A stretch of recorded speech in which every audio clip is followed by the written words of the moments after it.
and we can certainly, you could, let them know there was a little boo-boo, and that they'll be joining us in a moment. Okay, well, I pushed the start button, so I think we're underway here, and we will see what we get to. Well, while we wait for some other folks to join us, we'll go ahead and get started tonight. And let me introduce myself. I'm John Santoski. I'm the Executive Director of the Arc of the Piedmont in Charlottesville.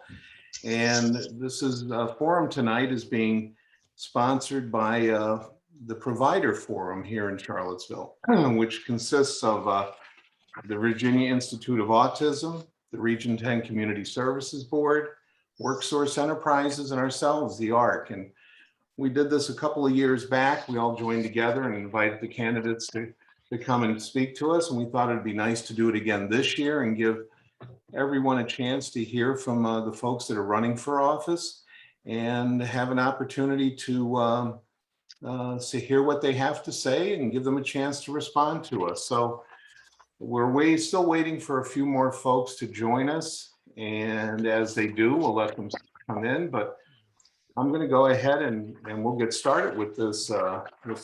And please bear with us if there's any issues or anything that comes up along the way. Like I said, we haven't done it before, but we've got some folks in the background that'll help us as we need to.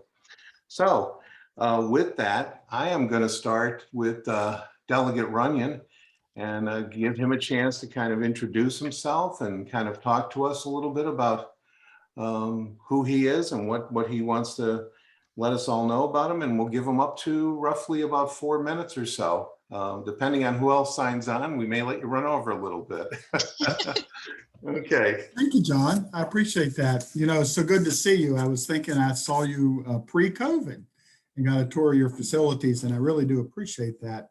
A little bit about me. I'm a native of the Valley. I grew up in Shenandoah County, went to Virginia Tech, accounting degree, came home and went to work for a large poultry company. My wife's a public school teacher at the time, and got an MBA. And in '91, we bought a small business. And so I went from a very large corporate environment to a very small environment, and but still here in the Valley. And so appreciated that, and had been around, again, since 1980 when I graduated school. And to be honest with you, and I think I shared this with a number of y'all, and by the way, it's so good to see everybody. I appreciate everybody being here. But I think I'd shared with you, John, that I hadn't much experience with the developmental disability community.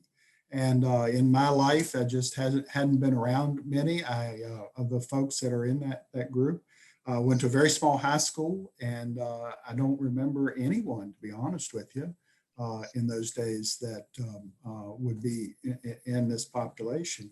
And so I really appreciated the opportunity to sit down with you all. And I've been fortunate because I visited with Warren at Arc of Augusta a number of times and Heather at Arc of Harrisonburg Rockingham.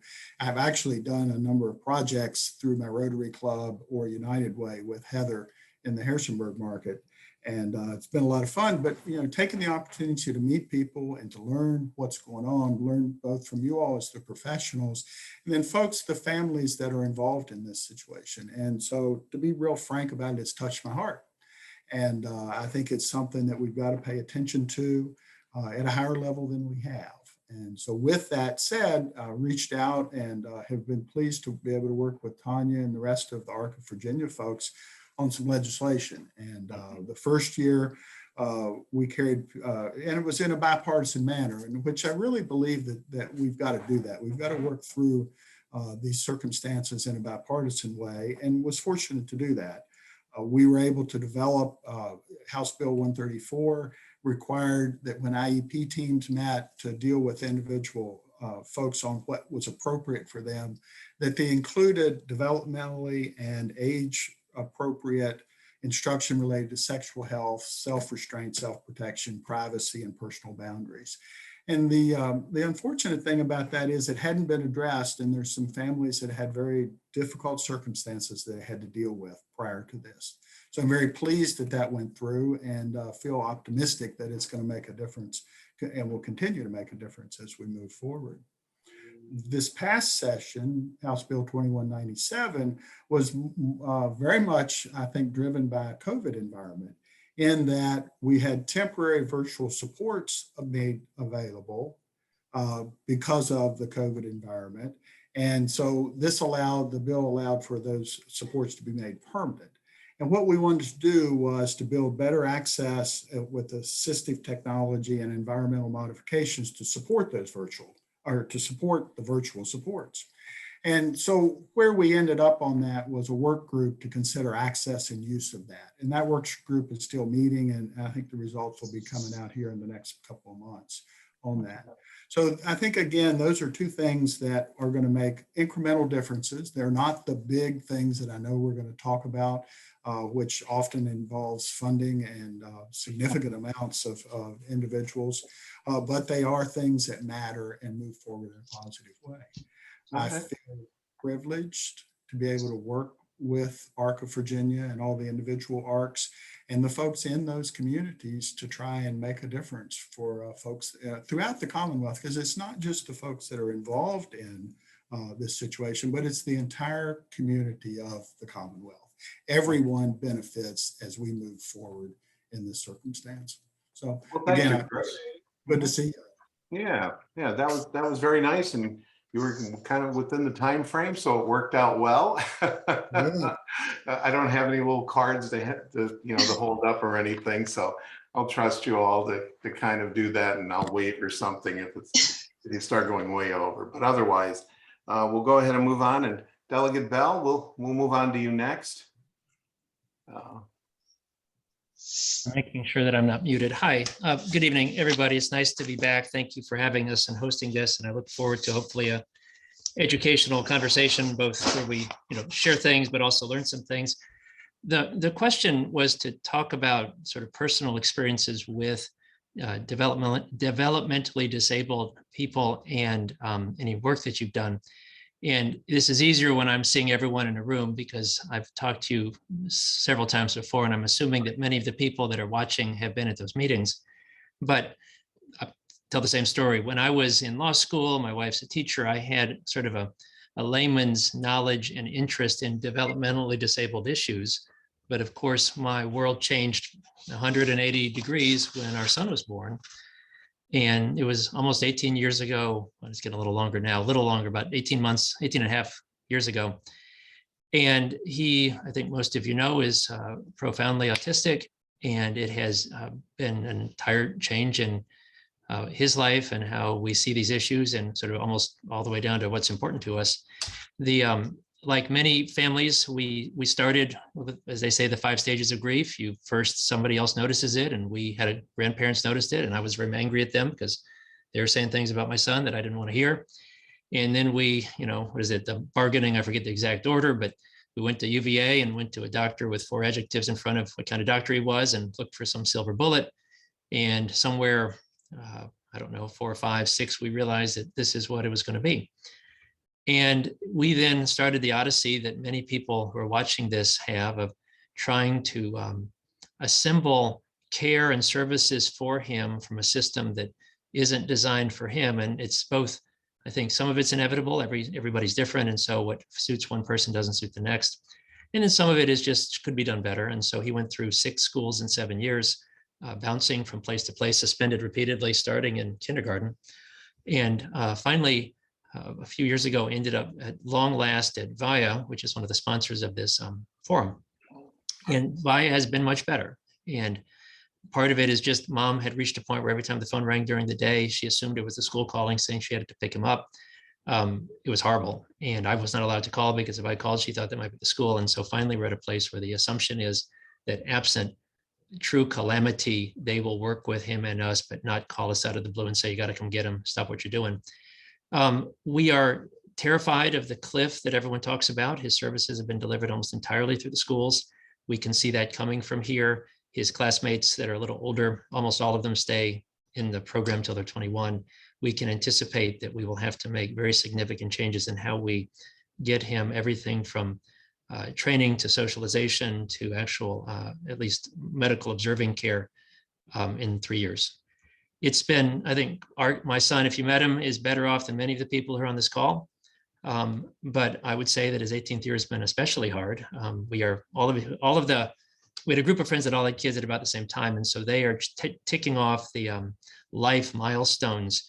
We had high school graduation parties that we frankly couldn't manage to get ourselves to. We thought it was just too hard. But prom, dating, going off to college, those are just not part of our life. And so that has been my personal experiences. It has certainly informed my work as a legislator.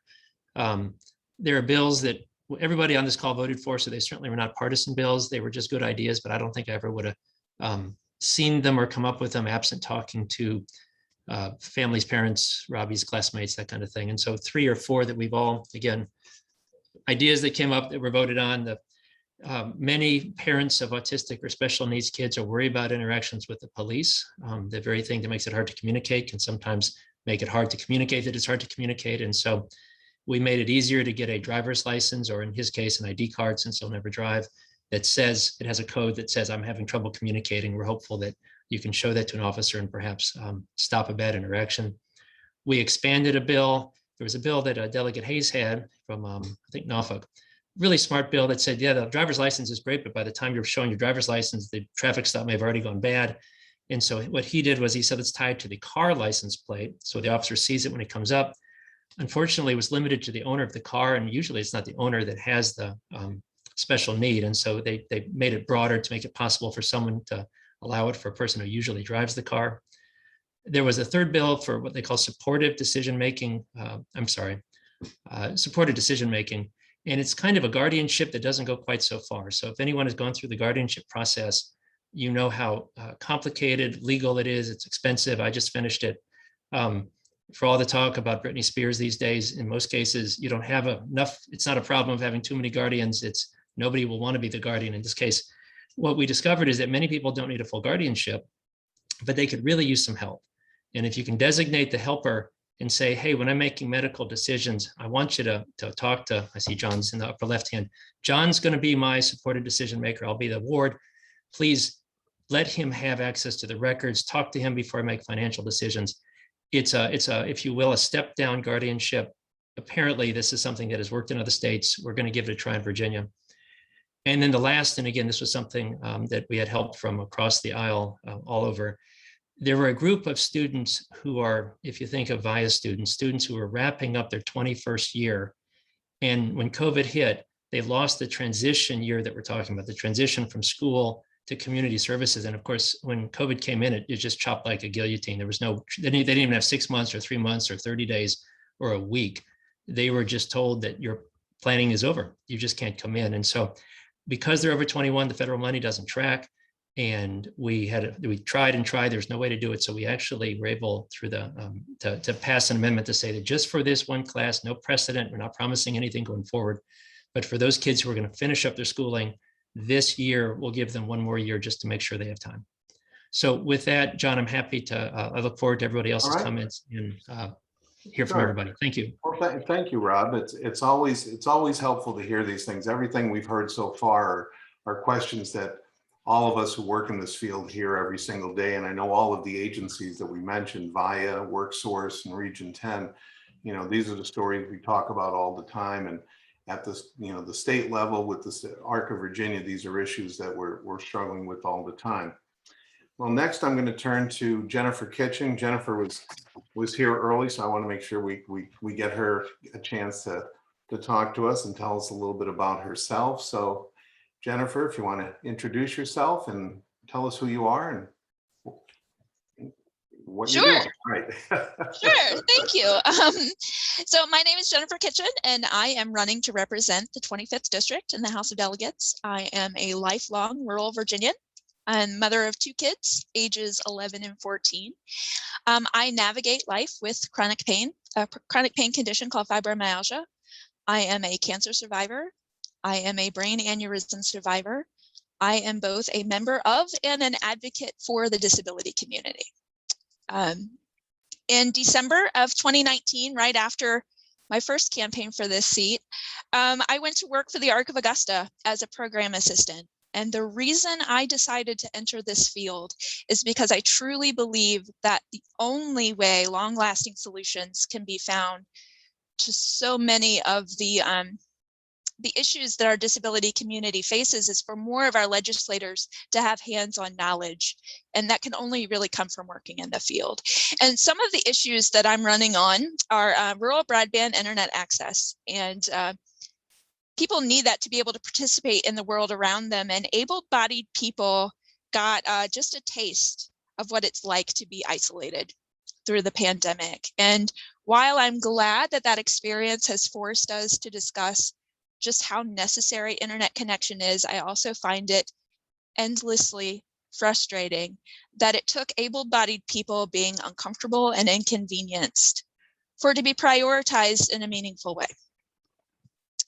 Healthcare access, especially in rural communities, we are disproportionately affected financially for multiple reasons in rural communities when it comes to healthcare access. Internet access can actually help with some of this, and telehealth services would be life-changing for so many members of the disability community. One of the other big issues I'm running on is education funding. And we need to make sure that our schools are being funded in a way that ensures that a world-class education is available to every child, regardless of ability or zip code. We need to make sure that there's equity in our education. And so I am looking forward to answering the questions this evening, but even more than that, I am looking forward to making sure that the voice of the disability community is not only heard in Richmond, but it's prioritized. Well, thank you very much, Jennifer. We'll look forward to hearing your answers to some of the questions that we sent you. And I'm going to turn it over now to Sally Hudson, who's the delegate here, and out of 57. And Sally, I know you know a little bit about the Arc of the Piedmont and everyone else, but I'll let you go ahead and let us know who you are and what you're doing. Thank you so much, John. Thanks for pulling us together today. My name is Sally Hudson. I serve Charlottesville City and Albemarle County in the State House, and I don't have the kind of deep professional experience that Jennifer Kitching just described. My professional engagement with this work picks up where Delegate Runyon left off with the funding. I am a labor economist by trade, which means that I spend my days working on workforce development, making sure that we have the funding that we need to support the critical healthcare providers who make it possible to provide all of the essential services that we've been talking about today. And right now in our community, in this time, their compensation just isn't enough, not only for the tremendous work that they do, but especially for our very high cost of living community. And so I think some of the most critical work that we have to do to build on the work that's already been discussed today, and hopefully that we will continue to discuss tonight, is how do we put the resources behind the staff that make all of this possible? And how do we continue to develop additional supports in our economy so that everyone has what they need to have meaningful, supportive employment that is calibrated to where they are in their life, that they have access to housing opportunities that are truly accessible, both physically and financially. So those are the kind of projects that I work on as an economist. It's the kind of work I've been so fortunate to partner with John on, and that I think is absolutely urgent in the days ahead. So I know I'm eager to get into that discussion, so maybe I'll just wrap up there. Well, thank you very much, Sally. We also have a couple of other folks that have joined us here this evening. And I'll go to Dr. Ben Moses first. And, Dr. Moses, if you want to tell us a little bit about yourself and the area you represent and what you're doing, that would be terrific. Thank you so much, John. Thank you all for having me. I apologize that I was a couple minutes late. For those that I haven't met before, my name is Dr. Ben Moses. I'm an anesthesiologist and a critical care physician. I'm also a 10-year veteran of the United States Army. I'm running to represent the 59th Legislative District just southwest of Charlottesville. To the points made by many of the sitting delegates, first of all, thank you very much for sharing your incredibly personal stories, as well as the hard work you've done already. I think that so much of what we consume in media hides the fact that people living with developmental disabilities are not a small portion of our community. They are present in everybody's lives. My godson is autistic. I know that everybody has a family member or a friend or a cousin or a neighbor who is living with challenges related to developmental disability. In my professional life, the lens that I see this through is slightly different. Instead of many of the issues like Jenny was talking about at the beginning of life, many of the issues that folks were talking about with aging out of the system, which is such a challenge. As an intensive care unit physician, I work with people at another time of life when they're frequently not able to speak for themselves and access their own healthcare needs, and that is the aged. And I've actually worked with the Jefferson Area Board of the Aging on a particular project that's very near and dear to me, and that is advanced directives. So I think that the conversation about ensuring, I think Delegate Bell was talking about conservatorship is an issue. Well, we see the same thing also with the aged, and ensuring that people who may be in a position or may no longer be in a position to dictate their own healthcare needs or their housing needs or their food needs, making sure that those people actually have a dedicated person, a designated person that can help them get their needs met. And I typically see it in an acute setting, in a critical care setting, when people are dealing with some of the hardest decisions they've ever encountered, when people are nearing the end of their lives. And so much of the conversation that we've been having across this, the Jefferson Area Board of the Aging, many members of the healthcare community that I've spoken with, the key to addressing this concern is less about fixing what happens in an ICU and more about fixing the conversation to pre-hospital.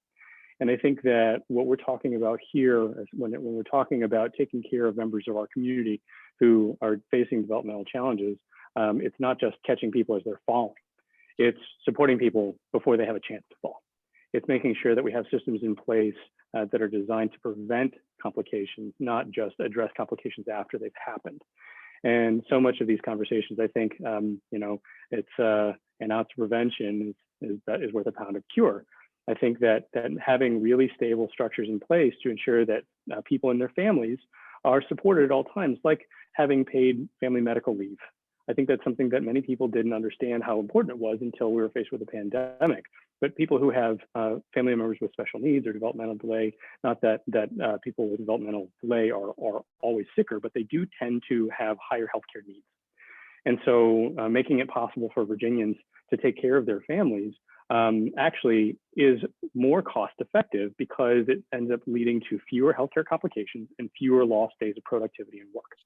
So seeing it from that lens, making sure that we have systems in place to allow people to communicate effectively what their needs are and be supported in taking care of their family members is what I've already started working with across Central Virginia, and what I really look forward to doing as a member of the House of Delegates. Separately, I echo the sentiments that everybody on the panel is saying. I think that healthcare access, especially in our rural communities, which is all of the district that I'm running to represent, has been something that has been in critical shortage.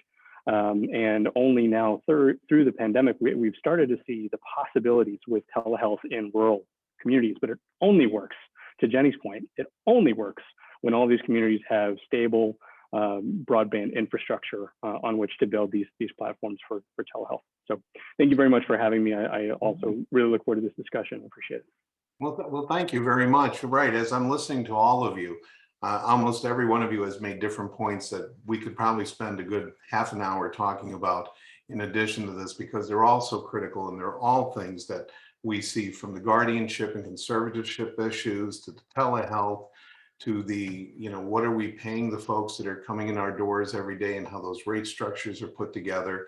And, even being able to reopen our doors, whether it's us or Region 10 or whatever else, it was so critical back in the early days, back in January and all, when the federal program was in place and we actually had CVS come into our facility and be able to provide the COVID vaccines to everyone that was here, rather than us having to try to transport people somewhere else to get them. So all of this is just really critical. And I don't want to leave Sarah out. I'm now going to turn the mic over to her. Thank you, Sarah, for joining us. And I will give you a chance to introduce yourself, talk a little bit about what you do and what you want to do, and we'll go from there.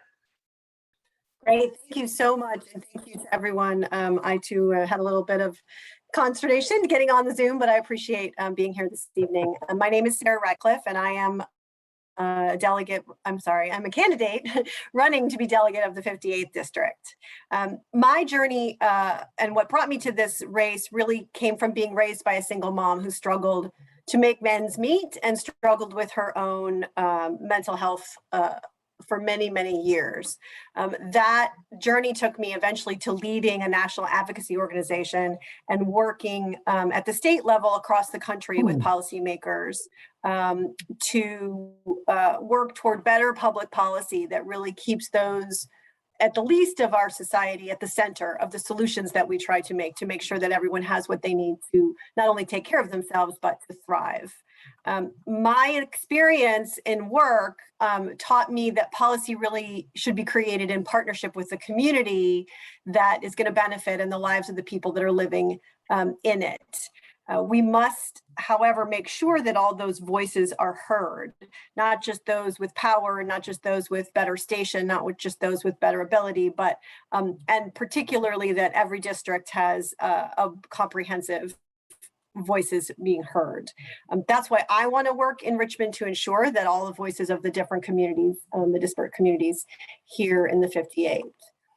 This race and my decision to run is really an important cap to my story of that arc of being raised by a single mom in public housing to national leadership on important issues. My husband also had the experience of being raised in a 450 square foot trailer in South Texas to raising to be a third generation public service employee. So we come from a long line of folks who have risen, and we've been lucky to have that rise, but we don't take it for granted at all. And we really believe, and I believe very strongly, that that gives us a higher responsibility to give back and a duty to our community. My experience in healthcare in particular was really informed by having to help 3 separate parents through their end of life journey.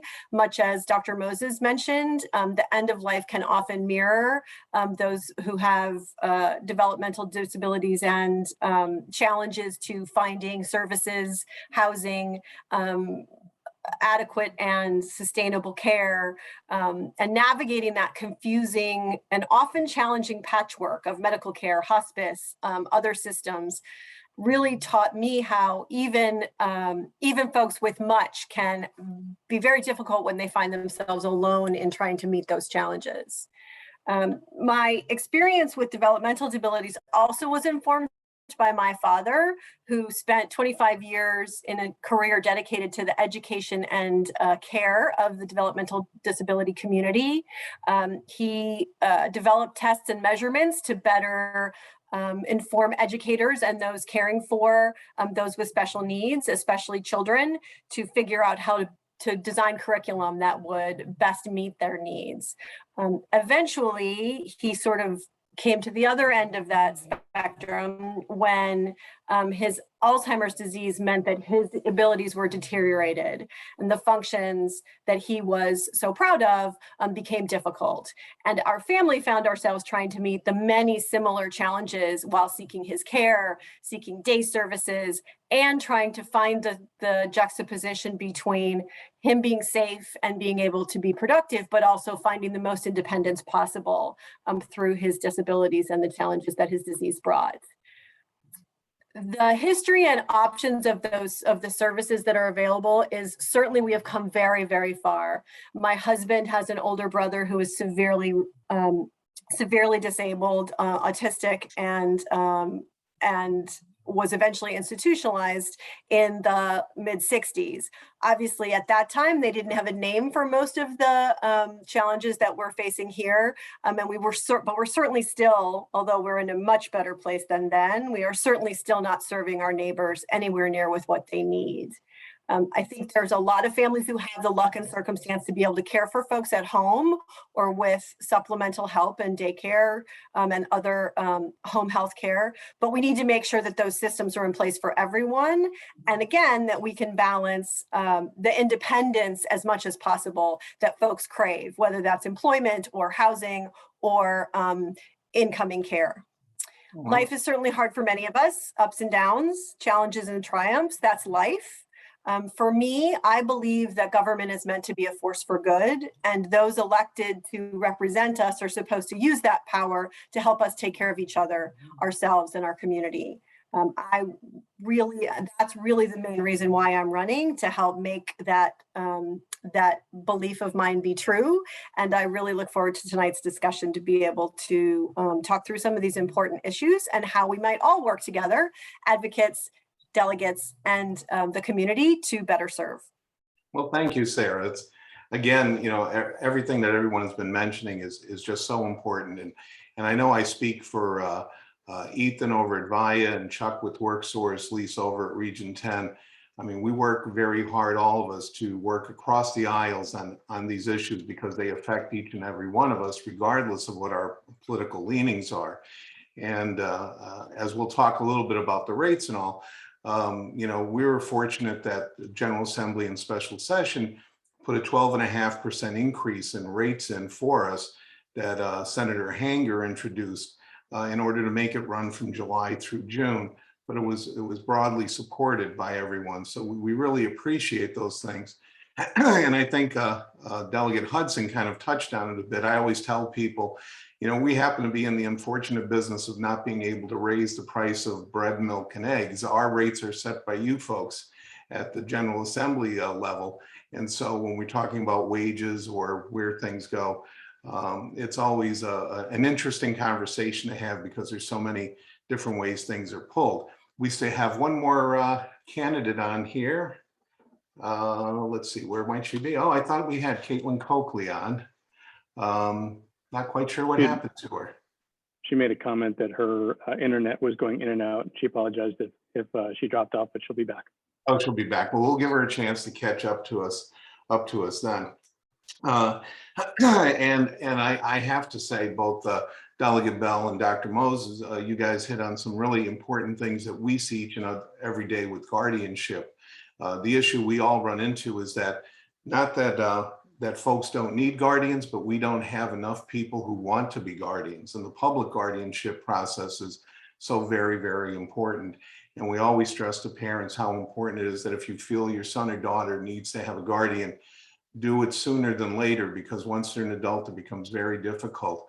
But we also see that folks, especially at the end of life and all, when they are now going to UVA or to Martha Jefferson, run into issues around receiving medical care if they don't have all those protocols in place. So I appreciate your mentioning that, because I think we talk as a provider group and as families and as individuals how important some of those issues are. Well, without further ado, I guess we'll move on to our questions and topics. One of the things that we'll do is, and I'm just getting a note here from Brian, who's helping out with the technical assistance, is that we will take questions and answers at the end if we have time. But just to let everyone in the audience know, is that we had forwarded 4 questions that we wanted to give the candidates an opportunity to comment on, and we did solicit the comments from all the different provider forums. Again, as we were trying to kind of broadly understand how you might handle some of these issues. And if we need some clarification, Tanya's been very helpful to kind of flush some of these things out, and then we added to them. So again, we'll just start in the same order. So we'll start with Delegate Runyon. We'll give him a chance to jump off here. The first question that we had, I'll give a little background, then we'll get into the question, is that Virginia has a waiting list of more than 13,000 people. 3,000 of those folks are in urgent need, which usually means that they have a need within a year or so, very, very rapidly, for a Medicaid waiver. The waivers fund home and community services that help people with developmental disabilities to live life fully included in their community. So that includes employment, housing, day programs, all those services that are funded through the Medicaid waiver programs. So the question is, how would you help ensure our General Assembly makes ending this wait a priority so no one with a developmental disability is waiting for essential services? And I understand we're putting you on the spot a little bit. Hopefully you've had a little bit of time to think these things through, and we know there's no easy answer. So I'll turn it over, and Delegate Runyon, you get the chance to kick it all off. And then of course, everybody can, jump on that afterwards. So good luck. I appreciate that, John. Thank you. And I appreciate the lead in. There are no easy answers. And as the more you study this, you see how complicated it is. Yet it is a pretty obvious solution. We've got to figure out how to get there. But the solution is a couple of things, I think. One, we need to recognize somewhat what the challenges are. And in the environment we're living, it's somewhat impacted by COVID, but it's also impacted by what our past history has been. I looked in some of my research over this past couple of years and then just recently, I noticed that our waivers had the shortage of waivers had increased significantly. We were pretty good, or we weren't pretty good. We were okay. And then the thing shot up and now it's back, but it's still between 13 and 14,000. And that's too many people. As you all know, 3,000 at an urgent need. You compare that to some states, I think there are 8 that have no folks on waivers. I understand that Arizona has a program that seems to be best practices. I've tried to understand what they're doing that is different than what we're doing.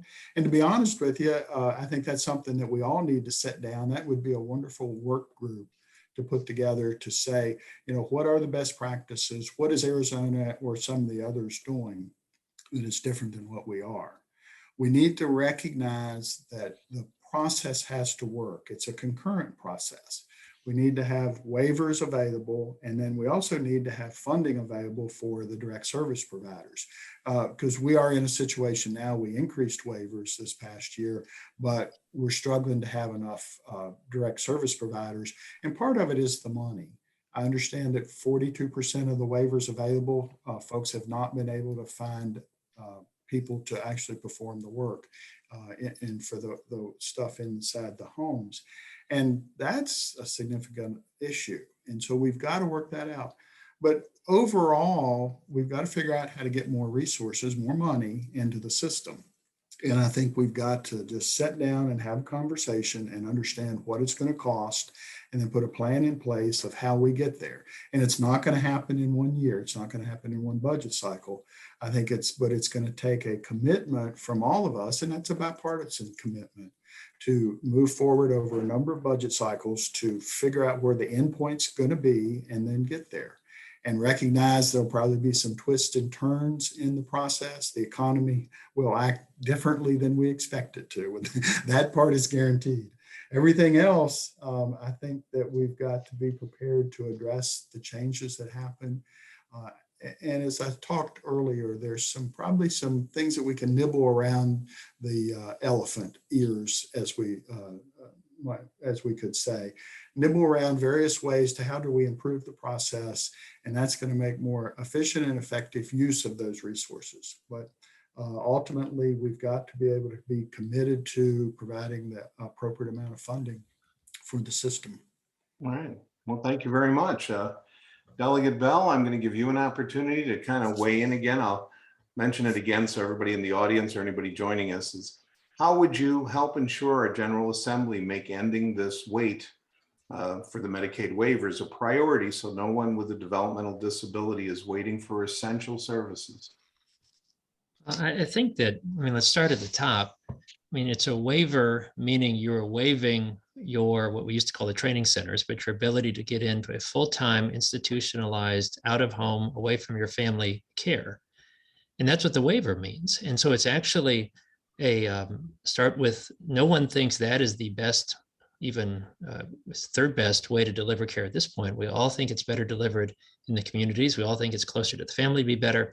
We understand that many families can't do it by themselves. They need some support, but it's win-win. It's both better care, better delivered, and for what it's worth, significantly cheaper. So start with that. Now we have, as you know, and everybody on this call probably is more familiar than those of us talking over, there's 3 kinds of waivers, and I literally wrote them down to make sure I get them right. But there's community living, which is the waivers for the actual group homes in which people live. And then they have FIS, the family and individual support, where they're giving support to someone who may be living with their family or living with someone else, but they're not in a congregate care. And then the last would be, and just make sure I get it right, the building independent slots, which is try to enable them to live a more independent life, a more successful life, but not in a congregate care and maybe not living with the family. As an idea, as a setup, I think that sounds great. I mean, that would seem to be, again, and what I would say though is that it's a funding issue, and we certainly have the priority one, which are the ones that need it right now. And I've had them pull the figures for me today. And they said there are 14,257 on the waiting list at this moment, and 3,484 priority one. And so the priority one are the ones who right this moment, not a year from now, not 5 years from now, but right now have need of the care. And the average cost, and this varies enormously. Some of the waivers is frankly pretty modest. Other ones are very expensive, but the average, she said, was $57,853. Now, not doing complicated math, but it's roughly a $200 million price tag to get to the priority one as of October 6th. Now, I'm not on the budget committee. Looking around, Sally isn't, Chris isn't. By happenstance, right at this moment, none of the immediate people on this call are on the appropriations committee, but I have certainly seen them do their work. And I think what they would say would be everybody who comes before them has something that is their priority. And it's not a problem that you're running into bad ideas. And if you are cynically inclined, it's not that either. It's what it is it's a bunch of other good ideas brought forth by people in good faith who have their priorities. And the budget people eventually have to make a decision of how much and where to spend. I do think that ARC via the other advocates might take a page from the Deeds Commission book. Now, the Deeds Commission is mental health, so it's near your space, but not exactly the same thing. But we identified many of the same issues. And in fact, if you went to our meetings, you would hear some issues about housing and how do we provide care in the long run and how do we provide support for families. Some of the same things that you talk about in the DD waiver space, we talked about. And after 3 or 4 years of saying, we just seem to always have these ideas and then they disappear when we get to session because they're money issues, we came up with something called Step Virginia. And this was not my idea, but I thought it was a very good idea. And it was a prioritization within our priorities. And we said, here's what you can get for each step. So for example, you could say for $200 million, you can get rid of every single priority one waiver on the waiting list. Take care of all the priority one. Now, that may not be where you want to prioritize. Maybe you want to go less for more people. Maybe some of these issues about employment mean the actual waiver slots cost more. There's lots of ways you might want to structure it. But I think that that's a way to maximize your advocacy to say, this is what we think is most important. We understand that maybe we don't get everything every year, but we certainly will be able to get what we want most of all. And I might suggest that would be a way to proceed. Thank you.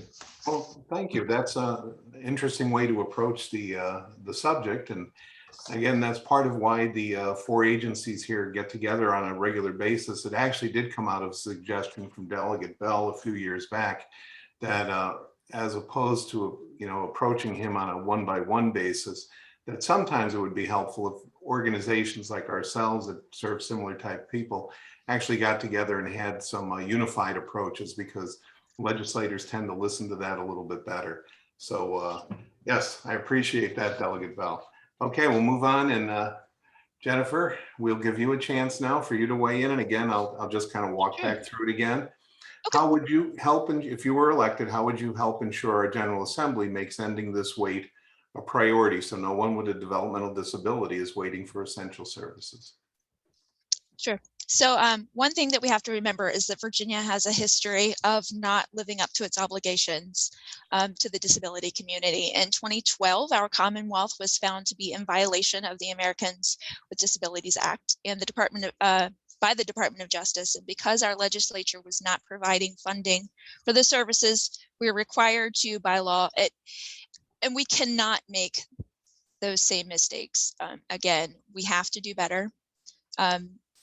It's not only heartless to not fund these programs, but it's also fiscally unsound. Helping folks when they are in crisis is expensive. It costs much less money to help the folks that are on the wait list for developmental disability waivers before they're actively in trouble. And so just like getting yearly checkups, you go to the dentist to prevent having to drop thousands of dollars on a root canal. there's maintenance that has to happen. And in the House of Delegates, I will be an advocate for the disability community. This is partly because this is personal as a member of the community, but also because I work in the field and I see and I know how important it is for folks to get help that they need early. And I will make it one of my top priorities to ensure that every person on the wait list gets a waiver. I understand the problems with numbers. I think that when we look at those numbers, we have to remember that they represent people. And when you're waiting on services that can change your life, you're not really concerned about what budget cycle you're in. You just want help. You want to be able to live your best life now and not have to wait for it.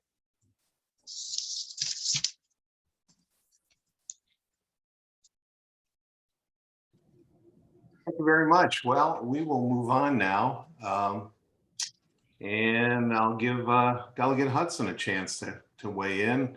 After we go through this first round, I think we'll kind of juggle some things around and mix it up, but I'll go in the same order we did the first time around. So Sally, I'll give you a chance. And again, the question is, how would you help ensure our General Assembly makes ending this wait a priority so no one with a developmental disability is waiting for essential services?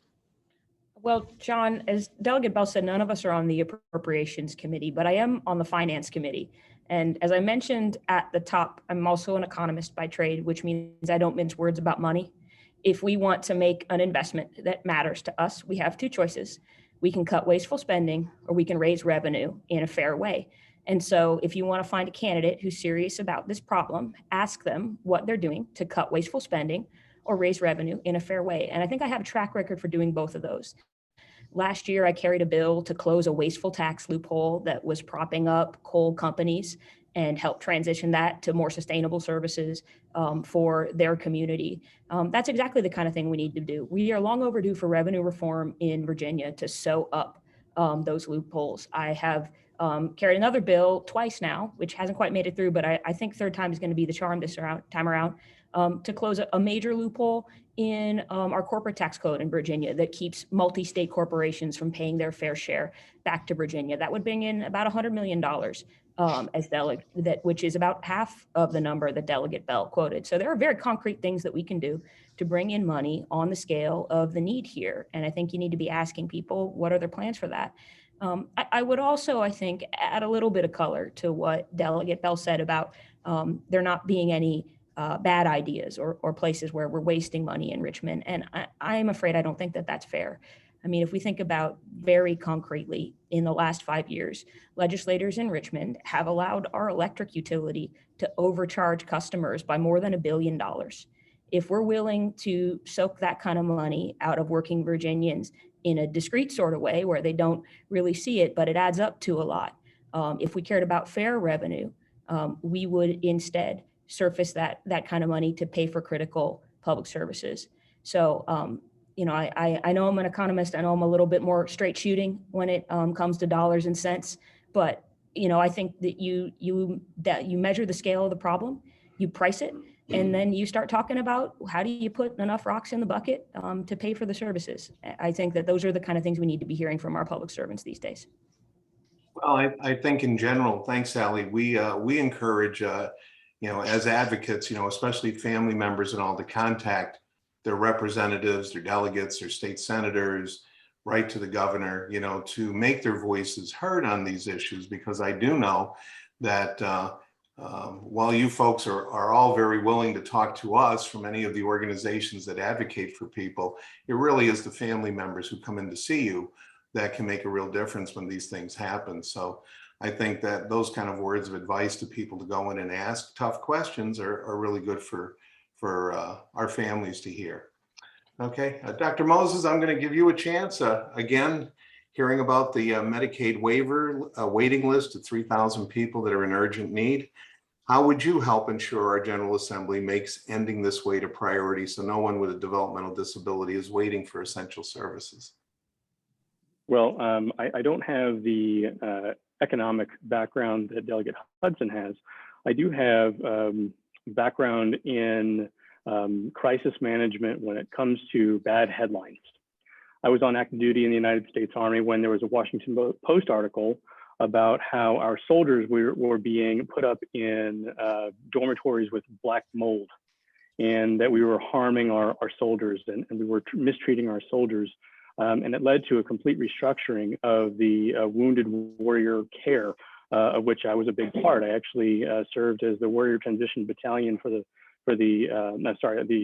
battalion surgeon for the Warrior Transition Battalion for Fort Sam Houston Brooke Army Medical Center for 2 years, actually working directly with soldiers and their families to make sure that their needs as they transition from active duty into the civilian world were being met. So these connecting people with their needs, their services as they're making a transition in life is something that I'm very familiar with, but also I know what it looks like when there's a front page article about your organization dropping the ball badly, and how expensive it is to try and approach the situation from a catching up perspective. Unfortunately, we saw it again 10 years later with VA services. I myself am a 70% disabled veteran. What I know is that while we have this backlog of 3,000 people with developmental disabilities in Virginia in urgent need, in the VA, there were literally millions of veterans that were being left out in the cold. And I assure you that a lot of heads rolled before anybody took to heart how to go about fixing the problem. And there was system-wide change. I think we have to see this for what it is, that this is a problem that everybody here having this conversation is responsible for fixing right now. It's not something that can be backburnered. If it is, you're going to see heads roll. And so from that perspective, not that I have any of the experience dealing with the dollars and cents of our state budget, I know that there are tough calls to be made. But this is something when Virginia families are being directly harmed, we have to make it a top priority. Thank you very much. And Sarah, glad to see you hop back on here. So I'll now turn it over to you. How would you help ensure our General Assembly makes ending this wait a priority so that no one with a developmental disability is waiting for essential services? I think it's important, as one of my colleagues said, I think it's really important for us to make sure that we're balancing the understanding of the numbers that we're talking about, both monetary and the numbers on the list, with making sure that we don't forget these are people's lives, right? I think that, my experience with my dad, Medicare, for those who don't know, has a 2-year waiting period for many who are under 65, but on disability, before you can actually get the services. To know that there's care available, to know that there's supplemental services available, while then being told, but you have to wait your turn, you have to wait out this waiting period, is really one of the most unique forms of torture.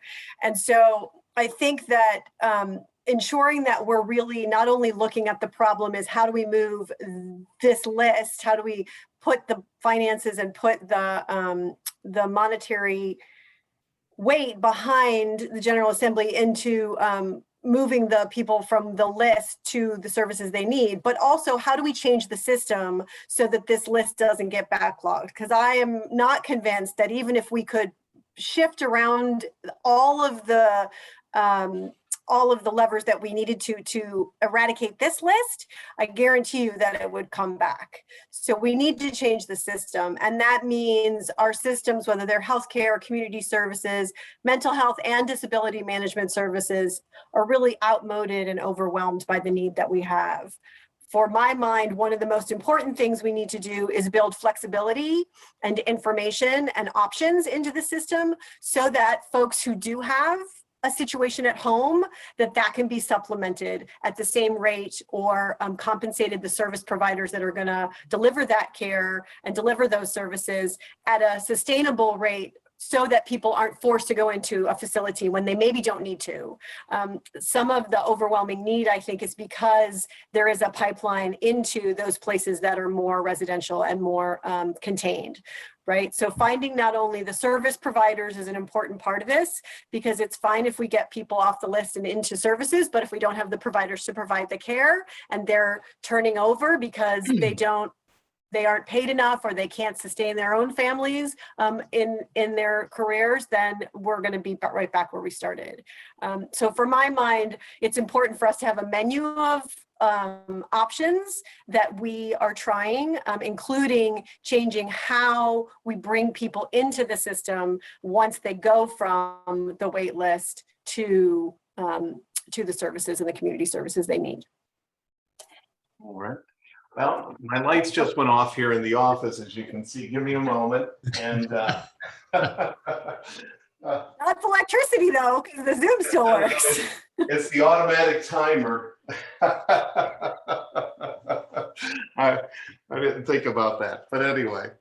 Well, thank you, Sarah. And actually, that's going to lead us into the second question. And this time I'm going to start with Sally and give her a chance to go first. And this is gets into some of those issues that actually touches on a couple of things.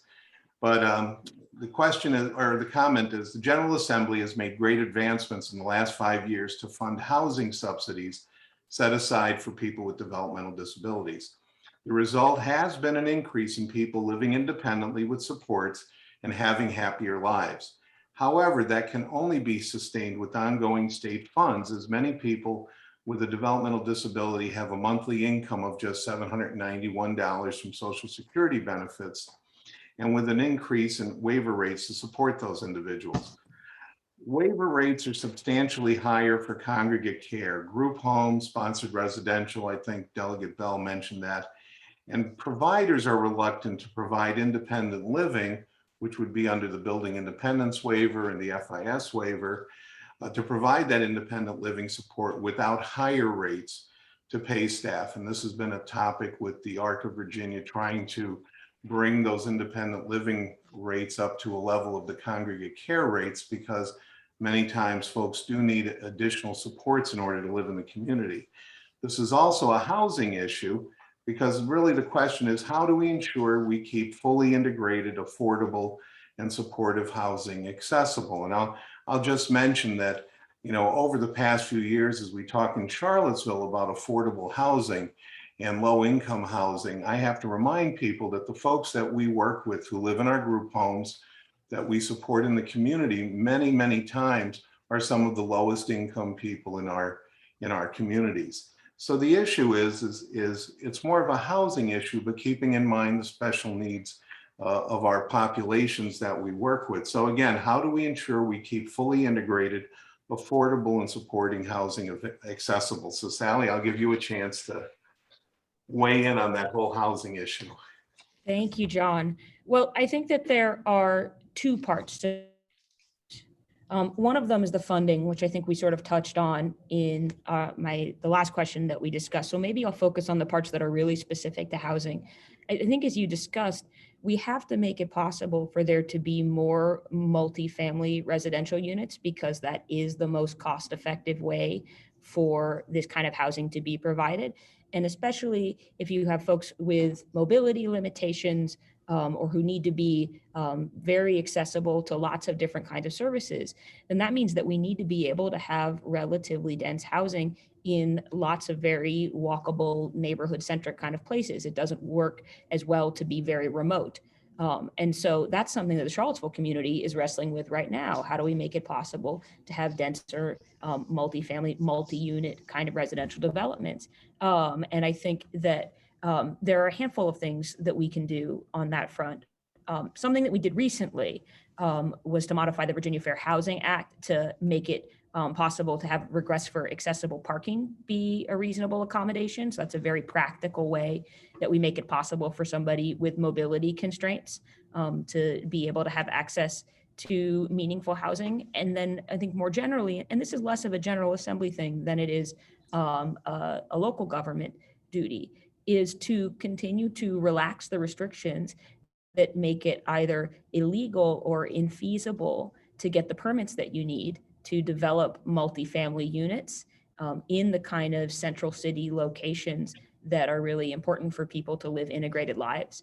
I carried a bill in my first term, which we passed, which authorized the city of Charlottesville to offer inclusionary zoning bonuses. So to offer subsidies to developers who make really deeply affordable housing units available, and make it possible for them to have them be more families or adjustments to parking, that kind of stuff. So those are the kind of, because we live in a Dillon rule state, the role for the General Assembly, I think, is to explicitly authorize our localities to make those kinds of important investments so that we can get accessible units in the neighborhoods where they need to be.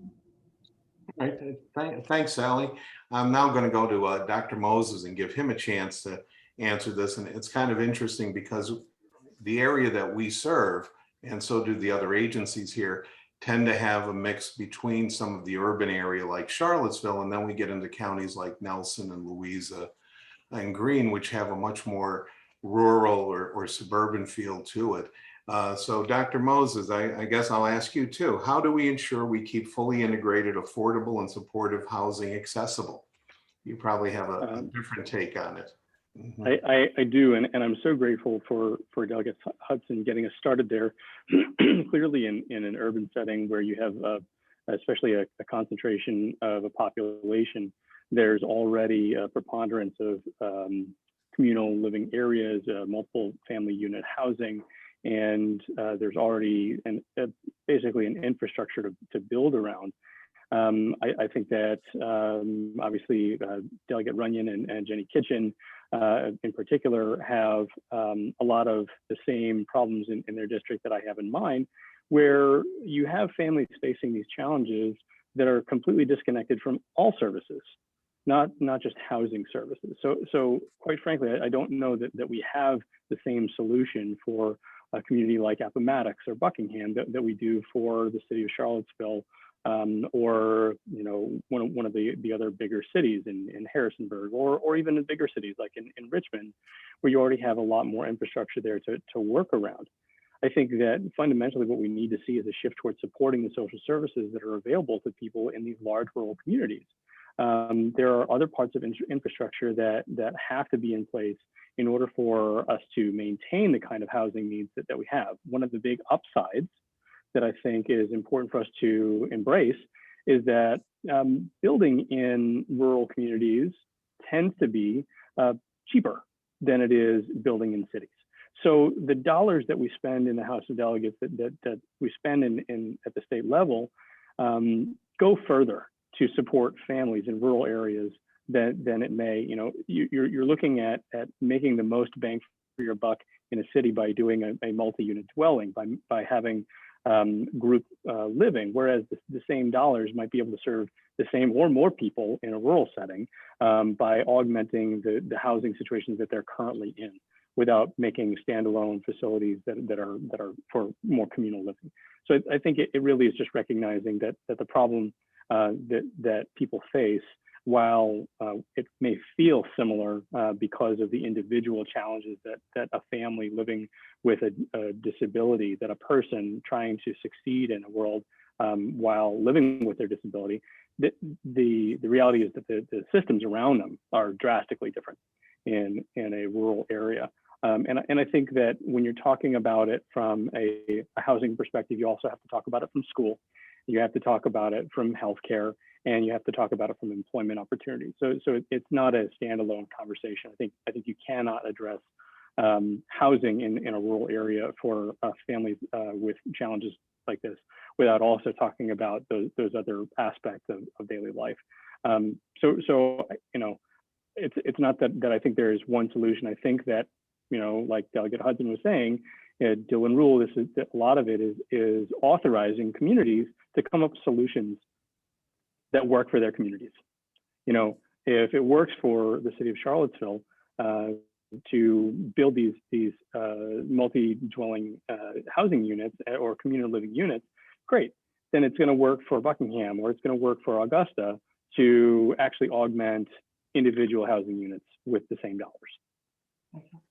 Well, thank you very much. Delegate Runyon, we'll go ahead and give you a chance to kind of weigh in. You have an interesting legislative district, so you may have some, opinions that are on both sides of that, or maybe not. So I'll let you go ahead. And the question, of course, is how do we ensure we keep fully integrated, affordable, and supportive housing accessible?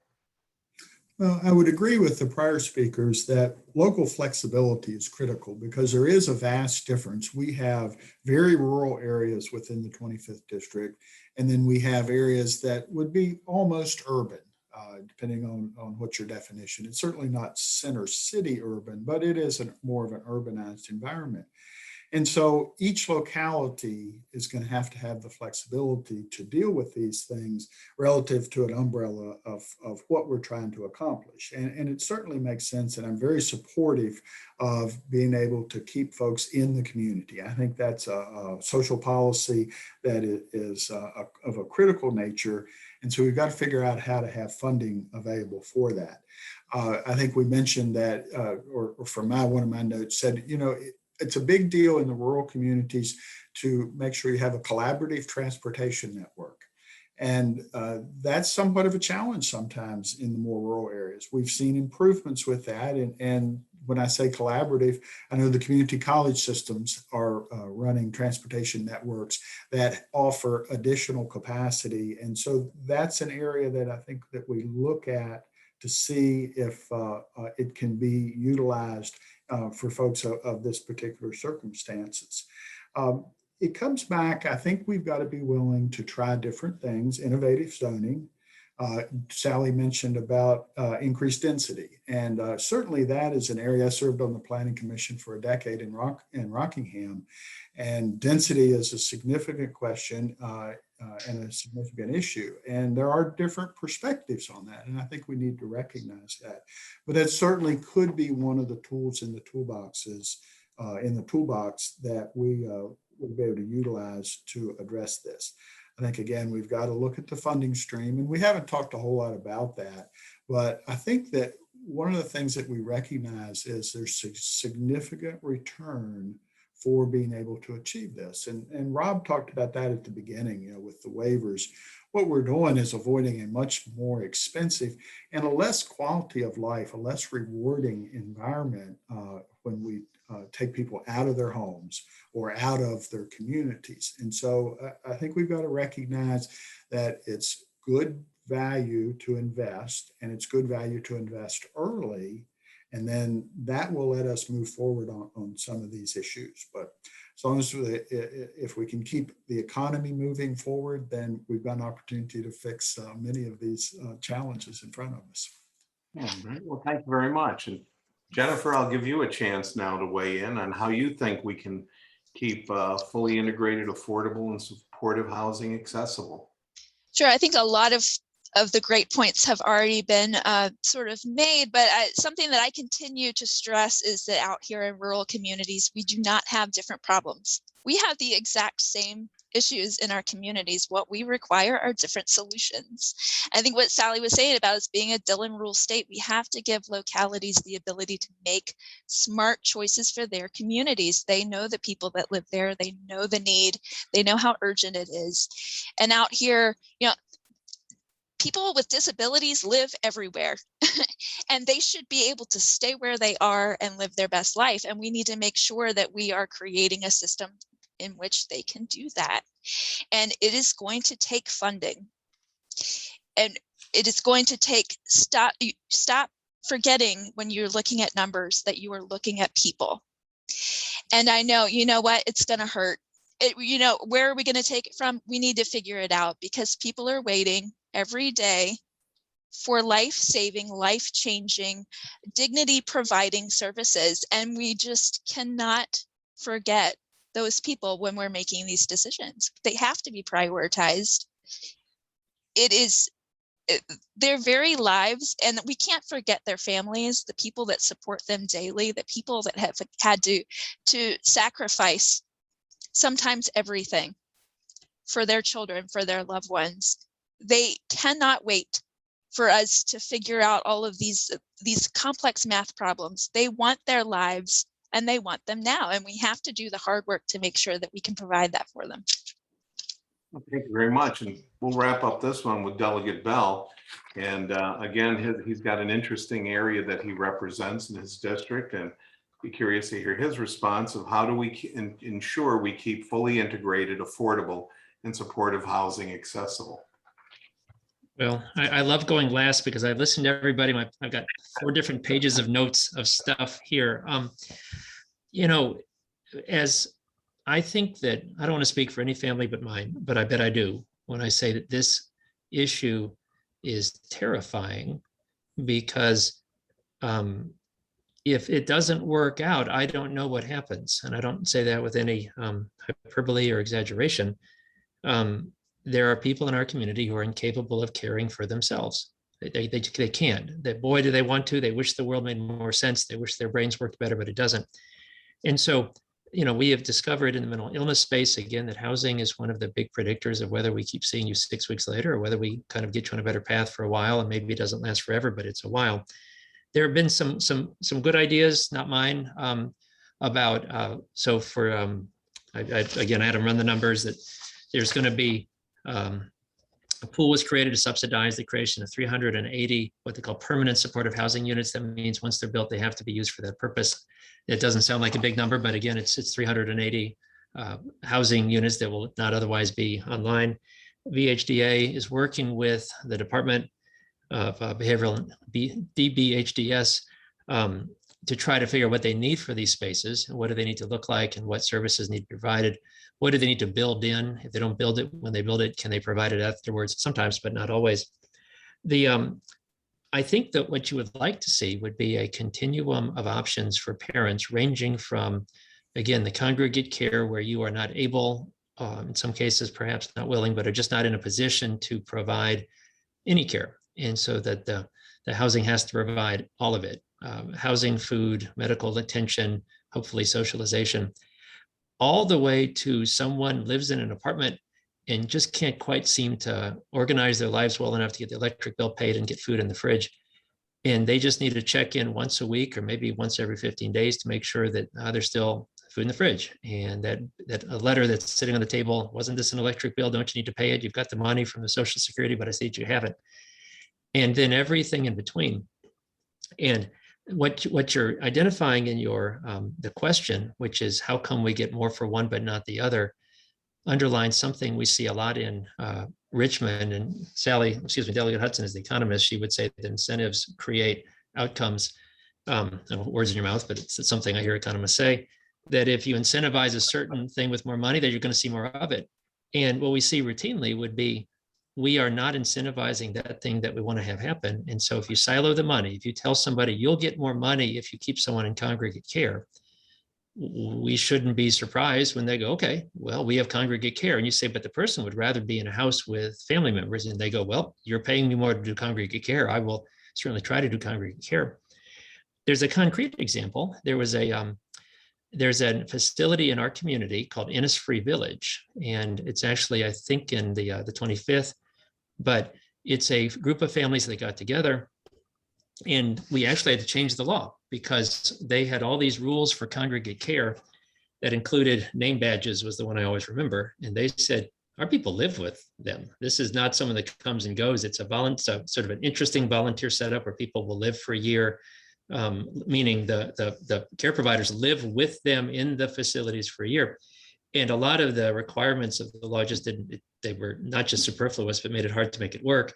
We didn't create an Innisfree bill. We created a new category of life sharing facilities that Innisfree fit into. And I don't know that anyone else has successfully done it since then. But I thought it was an option that some people might like. Again, not my idea. That people at Innisfree were the ones who identified it as a legal issue and needed to address it. But I would hope that we can provide families with lots of choices along the spectrum of care. And I suspect the spectrum of care may need more care, just like all of us will likely need more care when we're in our 80s or 90s than we do now. Similarly, someone might move from a less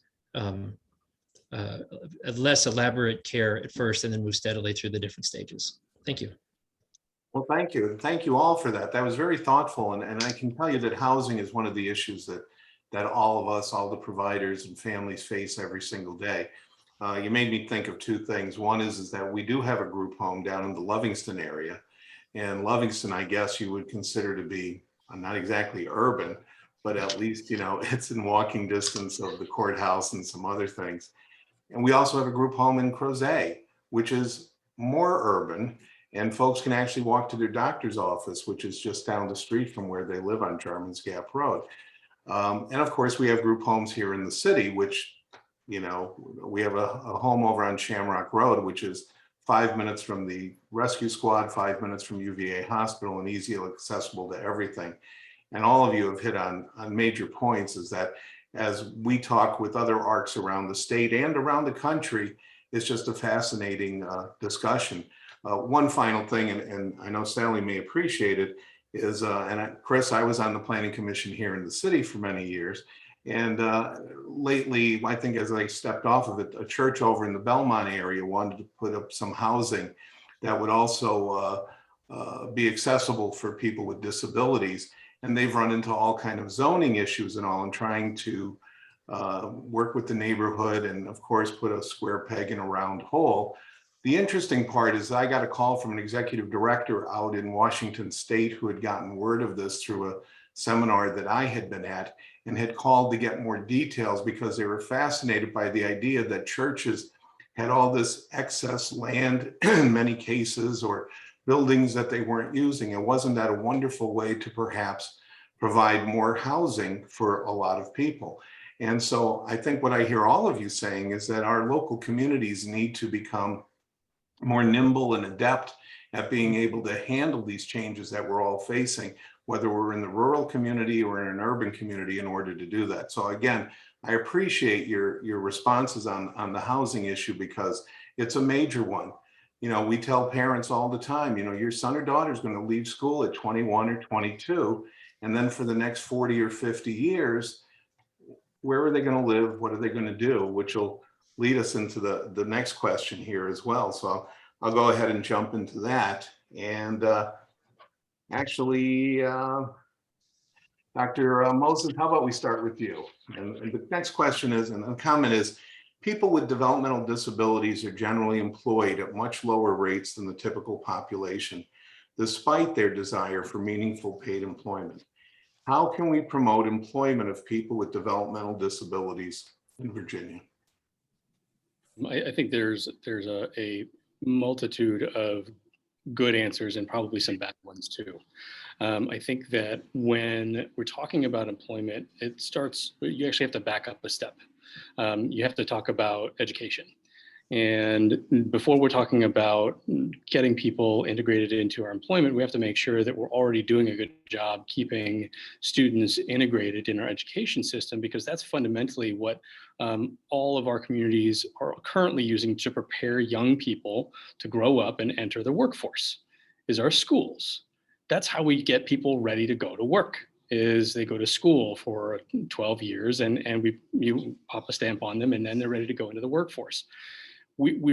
We're doing better, I think, at getting people ready. I think there's some programs through, especially through some of the unions across the Commonwealth, that are really focused on branching out options for young people as they as they exit school, that they can enter the workforce earlier if that's something they want to do, and actually integrating a lot of their education with work training, with job training before they leave school. So when we're talking about people with developmental disabilities entering seamlessly into the workforce, we have to make sure that this is part and parcel of what happens in our schools. We cannot be treating people with developmental disabilities as people who are less deserving of those job training resources. We have to be using the same tools or modifying them in some way, such that the people who will be going into the workforce who have these developmental disabilities or other disabilities have the same opportunities to learn how to enter the workforce. So that's the first thing. And then the second thing is that it's kind of a segue, a good segue from the last question to this question. When we're talking about people wanting to, or that we have this desperate need for housing and people wanting to enter the workforce, we already know that we have housing problems all over Virginia. We know that housing prices are going up and up and up. We know that our population is growing in much of the Commonwealth. We know that especially in Central Virginia, we're seeing a huge population growth. I think Jenny Kitching mentioned in a conversation we were having earlier that there's a lot of movement from people from urban areas into the more suburban or rural areas because housing is cheaper. So we know we're going to be building. And we're talking about needing building communities that are specifically facilitating living for people with developmental disabilities and their families and their support systems. And so encouraging a system where when we're educating people in our school system and then preparing people for the job market, it would stand to reason that we could be developing job opportunities for people who want to be in the workforce that actually could participate in the solution to the housing and infrastructure crises. There's no reason that somebody with a developmental disability cannot train in a trade. There's no reason that somebody with a particular disability cannot train in information technology, in computer systems. If you're not able-bodied, doesn't mean that you can't train for a job. Southwest Virginia has these enormous call centers that there are people, you don't need to be able to swing a hammer to work at a call center. You can train for jobs that are good union jobs, that have benefits, that have support systems around them that are actually set up to keep people safe because of the work that unions have done in Virginia for decades. And I think that using these same tools, using a lot of the same apprenticeship programs that are intrinsic in some of these union systems is a way that we can loop in so much of this developmentally disabled community in not just an inclusive way, but a really preventive way to prevent people falling off the other side. Well, thank you very much. Jennifer, I will give you a chance to weigh in on how can we promote employment of people with developmental disabilities in Virginia? Your thoughts? Sure. So finding employment is, the first huge problem when you're a member of the disability community. Only 36% of individuals with disabilities are employed. And on average, they work about 26 hours per 2 week, like a pay period. And 60% of those employed are working in retail, janitorial services, landscaping, food service jobs, and all of those jobs are really important jobs, but there's not a lot of room for personal growth within those jobs. And we need to fund programs and organizations that are specifically designed to help members of the disability community find work, and that have sort of a blueprint of how do you start to find a job. And then when you're up against, and it's really difficult when you're up against huge institutional disadvantages. The goal is for everyone to reach their full potential. And the best way to do that in Virginia is to stop allowing companies to pay members of the disability community sub-minimum wage. Make sure that they're able to work in environments that do not solely consist of members of the disability community. They need to be in their broad community working, and have access to resources that aid in training and career planning. And in the House of Delegates, I would support efforts to incentivize all of these things. And when we talk about not paying people in the disability community sub-minimum wage, another thing that we need to address is the inability for members of the disability community who are receiving services to accumulate wealth. We need to allow for people to build for their own future, whatever they want that future to look like for themselves. And we need to remove some of these barriers that are keeping them in situations that they don't want to be in and they don't deserve to be in. Well, thank you very much, Jennifer. You raised some good points. We run into issues with folks because of the Medicaid ceiling that people bump up against, which is $2,000. And I can tell you that even though with the federal dollars that were received by individuals, it pushed many of our folks over that $2,000 limit. And while we did have an extension as to how to get to that, it does create some real issues because that hasn't been raised in many years. So an interesting point that I know families and individuals are always facing. Sarah, I'm going to give you a chance to talk a little bit about how do we promote employment of people with developmental disabilities in Virginia? Thank you so much. Can you hear me? We can. Great. I apologize. My internet and the rain do not get along. So welcome to broadband in the 58th district sometimes. I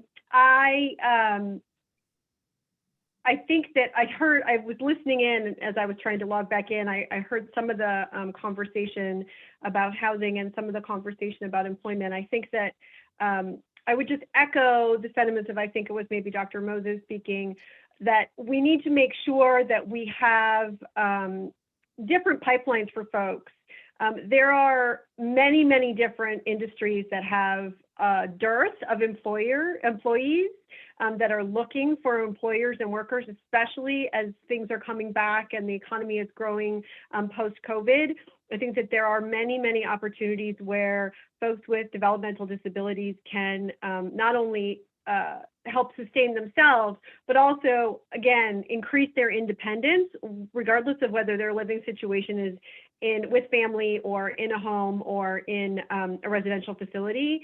The more that we can integrate them into society, not only to give them their dignity and the ability to work and to be a part of that, to build for their own future in earning, as well as to make sure that people in the community see them and interact with them. I think that that absolutely makes for a better solutions down the road as we expand and maybe overhaul the system of these community services and direct services. The more that we know and integrate ourselves with any given issue, any given set of folks, any given community, the better we're going to understand and want to work with them. So I think this is a particularly unique problem in the set of questions, in that it's a solution waiting for a problem, right? We have a group of workers who can do a myriad of jobs that and we have a number of employers who are looking for hardworking and dedicated workers. So let's put those two together and figure out a way to make it happen with integrated services. I think especially as we're working toward better systems for care and community services, perhaps we can integrate those as hubs for employment as well as education.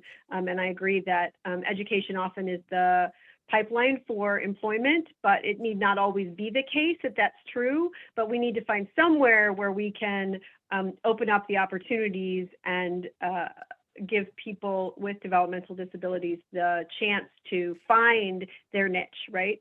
Find the job that they love. All right, well, thank you very much. Well, Chris, we'll go ahead and jump over to you and give you a chance to talk a little bit about employment for people with developmental disabilities and with disabilities in general. Thank you, John.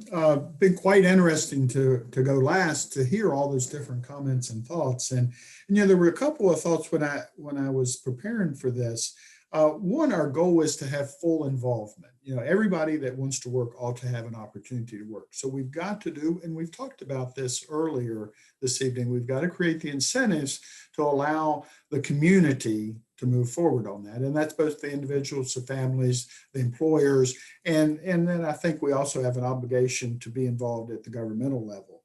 And so it goes back to creating the pathways forward. And the sub-minimum wage is an interesting conversation on that. I know that there's been conversation on that, and I've actually had some constituents that have family members in the developmental disability community reach out to me on that. And we've had that conversation and we'll continue to have that conversation. To be frank about it, they're not in favor of eliminating sub-minimum wage. For their families individually, it caused their folks not to be able to be employed. Question is, will that continue after COVID? Will it continue as there's a high demand for employees or not? And so I think it points back to that we need to have flexibility in the system to look at folks on an individual basis. I'm not convinced that having a sub-minimum wage is the right thing, but I am convinced that we need to have a conversation about that. And the other part that I thought, and this maybe comes from an odd perspective, but education. So, and I think someone mentioned that education prepares folks to enter into the workforce, and that's true of every one of us. And so are we in the settings that we are able to provide in the systems, whether it be in public systems or in the private day school systems, appropriately offering the educational for folks to learn job skills, whatever those job skills may be. And I have a sense that we probably aren't doing that as well as we need to. I actually was having a conversation with one of the school superintendents on this side of the Blue Ridge about that very issue a while back and within the last several weeks.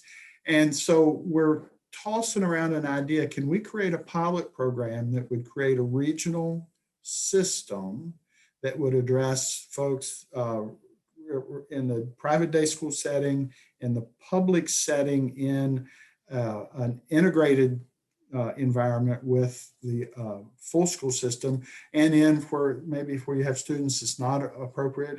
According to the superintendent, there are folks that would struggle to be in the public setting, and that may be better served. Their best place would be in something different, and maybe create that. And I think it's an innovative idea. And so we promised that we continue that conversation. He obviously is very busy, getting school going and all dealing with all those issues, but we promised that we would talk between now and the first of the year again on that. So we talk about education. We talk about increasing the incentives. We talk about that you've got to have the flexibility involved so that it meets the needs of the individual. I think that's probably the biggest challenge that we have, that you folks as professionals recognize that the system sometimes is very, very difficult to have folks to be able to navigate. And, one of the goals that I think, and again, I think this can be a bipartisan effort, that we figure out how to remove those roadblocks and give some flexibility, and so that folks can actually achieve the things that are important to them.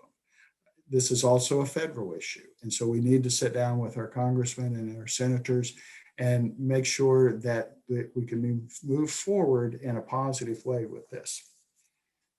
Thank you, Thank you very much. Delegate Bell, I'm going to give you a chance to weigh in on employment for people with developmental disabilities and disabilities generally.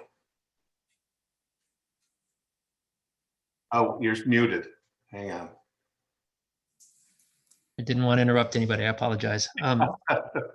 No, we've touched on some of this. And again, this comes back to what at least some of us call the cliff, which would be until our kids leave school, that's what they do. And if you ask them what they do, they say go to school. And it provides all sorts of important things at school that at age 22, it's jerked out from under them. And what had been a one-stop shopping way to get a lot of services provided you have to fill it in sort of piece by piece. And if there's any parent listening, one of the wisest things I was told was by a colleague when I was describing unhappily what my son's options were. And he said, is he unhappy? And I said, no, I'm not sure he has the same goals that I would have, and what I would make me happy would make him happy. And he said, well, don't describe what you need to make yourself happy to him. So I thought that was wise. It seems to me that there's sort of three groups with regards to the disabled community and jobs. The first would be those who can essentially do a job if they get more training and if they get some special training for it. And so if you go to VIA, one of the new things in the building we just opened, or they just opened, is a place where people can learn to cook. They actually have a kitchen. And it has both life skill applications, but also would have some applications for at least some simple kitchen jobs. There's a place to learn to do laundry.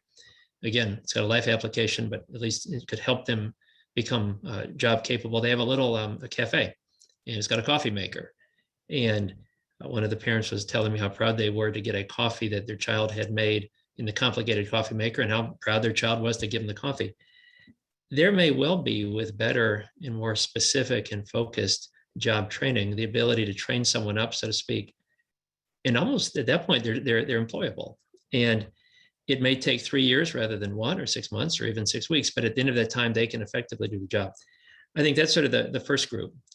The second group are those who probably, their condition makes it impossible for them to be employed in the kind of job that we could walk into perhaps, but they can still do productive employment with help. And some of the things you can find if you look at the list of services available in the waivers are things like job coaches.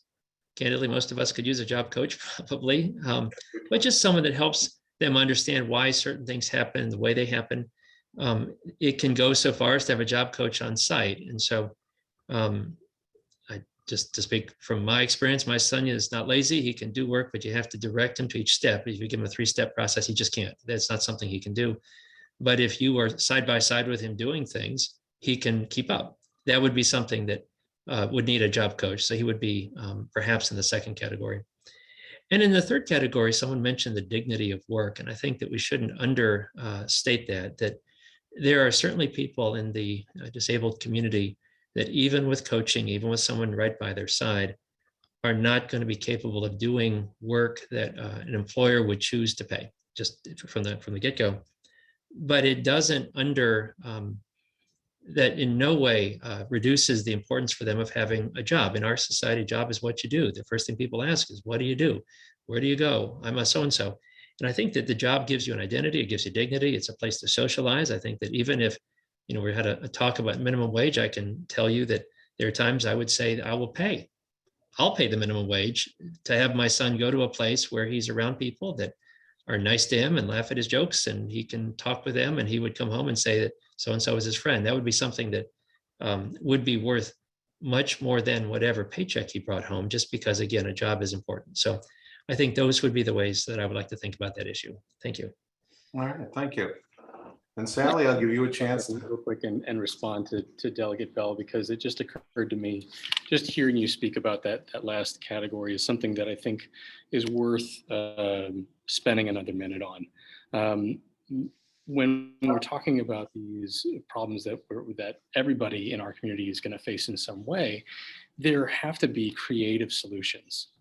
And the first thing I thought of when you said that, Delegate Bell, was so many of the people that I take care of and at the other end of the spectrum of life are in communal living situations where one of the biggest problems facing our aging community is loneliness, is depression from being isolated, is isolation. And this has been only made worse during the COVID pandemic. It's something that anybody living in a communal living situation or a multiple family housing unit has actually had to experience acutely because of how much more isolated people have gotten over the COVID pandemic. But if we're talking about solutions, we have to be creative. And sometimes it's one community of need helping another community of need. That was just something that I wanted to key in, because I really thought that was thanks for the observation. I hate to move us along, but I know we want to finish up with Delegate Hudson here and then move on to our last question. So Sally, I'll give you a chance to talk about employment of people with disabilities. Thank you so much, John. And I appreciate the sort of framework that Delegate Bell laid out there. I think in particular for the first two groups, one of the most important things the state can do is be a model employer, and to make sure that we are creating opportunities for employment for the disabled community inside of state agencies. And that was a bill that recently passed in the General Assembly, which has directed our Department of Human Resource Management to create an alternative application process for the employment of persons with disabilities. Because one of the things that we know in workforce development is that often getting your first job, having somebody take that chance on you in a setting where you can start to develop attachment to a stable employment situation, is what makes it possible for you to get the next one. And so I think that that's something that we can really invest in as state, and also to become a clearinghouse for identifying the skills that people have and helping to match them with employers so that we can make it possible, because we do know that sometimes that there's a mismatch between where people live and where the jobs are, and make it easier for employers who have invested in being able to support workers who have disabilities. We can do more of that matchmaking, I think, at the state level. And then the other thing that we can do is to, as Delegate Bell was saying, create some incentives that make it easier for other employees to start hiring people with disabilities. So for example, a huge barrier to employment for people with disabilities is often that the workplace is not physically hospitable to someone with mobility issues or visual impairments or hearing loss. And so if we can at the state level set standards for what it means to have a workplace that someone in a wheelchair could work in and that is accessible to them, and then provide some of the funding maybe to upgrade buildings that are more accessible to people with diverse needs, I think that's a really important thing. And then the last one that I would add that I so often hear from people is that transportation is such a critical precursor to employment for people with disabilities. And of course, public transportation, I think, is a critical investment for all Virginians. but especially for people for whom driving yourself is not an option. So lots and lots of things that we can do to make the workplace physically more accessible to people of all stripes, and then also to sort of get the ball rolling for people early in their careers. Well, thank you all again. Some great insight, and I have to just share with you as I got my start coming out of a graduate school in rehabilitation counseling with an ARC up in upstate New York many years ago, and we got all excited by the work that Paul Wayman was doing down at VCU at the time on supported employment, and as we started to put people to work up there using that type of a model, the very thing that Delegate Bell was talking about was, and Delegate Hudson, is that as people went to work and got their first jobs, it was easier to get them their second job and to move on from there. I also need to just kind of share with you that there is a national discussion over sub-minimum wages, sheltered workshops, and I have worked in sheltered workshops. I know WorkSource has just recently closed theirs, and there's real mixed feelings about it around the country as to how that should work, because some people, and I can tell you, from experience, that there's some folks who work within the sheltered workshop setting or at a sub-minimum wage who just the act of going to work every day and would never be able to work at a competitive level, at least receiving that piece of paper, whatever it was worth, had a lot of importance to them. And it is a discussion that the ARCs around the country are struggling with, because there's a wide variety of opinions, as there is on many, many things that we've discussed here tonight. But it's good to hear what you're saying. I would also just support the fact that agencies such as DARS, the Department of Aging and Rehabilitative Services, need to have the funding so that they can provide for that job coaching services. And again, as we're talking about priorities, and I know we're talking about waivers and waiting lists and everything else, we'll throw that into the mix as well, is that you guys have to face many, many difficult situations as you go through. And it's going to lead us into the last question that we have here. And Jennifer, I'm going to start off with you. And let me read this, and then we'll give you a chance to comment. A large number of Virginians with developmental disabilities rely on a direct service professional for at least some daily support. The current reimbursement rates for Medicaid waiver services are structured to yield an annual salary of under $23,000. which has contributed to high turnover rates in this critical field, instability for already vulnerable families, a lack of service providers, and a lack of financial security for DSPs. So the question is, the question, we keep in mind that there has been that temporary 12.5% increase, and I do know that there's also a rate restructuring that's working its way through that'll come to the General Assembly. But how can the Commonwealth address this issue in the upcoming session and help provide some stability to both the waiver recipients and their caregivers? And just a comment on a story that I heard, because we've talked about the Department of Justice and closing down the institutions around the state. And I was at a very heated meeting in the Northern Virginia area. And I had a mom who had a child in the training center up there. And she turned to me and she said, how can we trust a community program that pays their staff less than people earn at McDonald's?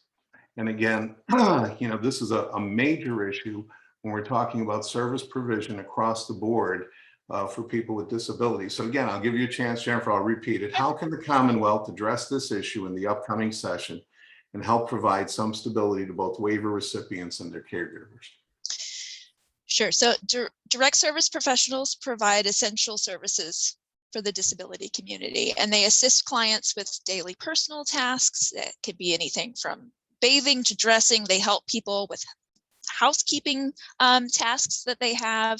They help clients organize and maintain a schedule. They help folks get to appointments.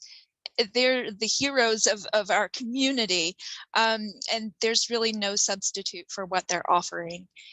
But that's not the way we treat them. And direct support professionals usually get paid through the waivers, and it's a reimbursement rate that Virginia has agreed to. And those rates are abysmally low. And we pay direct support professionals around $22,600 a year with the waivers. You cannot support a family on that. can you support yourself on that? It's terrible. And most direct support professionals actually have to work multiple jobs. And then they just end up leaving the profession. Most people leave the field after a year. And that makes it hard for members of the disability community who rely on those people. You build relationships with those people. They're oftentimes your friend, that person that you see every day and rely on. And when that person changes, it leads to depression and doubt in the client receiving, like, is there something that I'm doing? But it's the system that creates this problem, that they aren't able to receive consistent quality care. And in the House of Delegates, I'm committed to fighting to increase the waiver reimbursement rate so that these people who are committed to being in this field, people who love being direct service professionals, so that they can support themselves. You should not have to have multiple jobs after spending your day helping someone achieve their life goals and dignity in their community. That is a job that should pay you plenty to live comfortably on your own. All right, thank you. Dr. Moses, I'll give you a chance. What would you do if you're elected to the General Assembly to address the issue, wages for direct service personnel in the upcoming session, and help provide some stability to both the waiver recipients and their caregivers? And I will qualify that again, some people who are looking for personal care attendants who help them in their homes. Again, I had a call, I don't know if Tanya's still on the phone or not, but down in the Richmond area, again, the problem down there was the personal care attendants that I can't find people. And when I find them, they leave to take a job at CVS or Walgreens or at Kroger because it pays a lot more than we're paying them, than I'm allowed to pay them under the Medicaid waiver program. So anyway, I'll give you a chance to address the wage issue.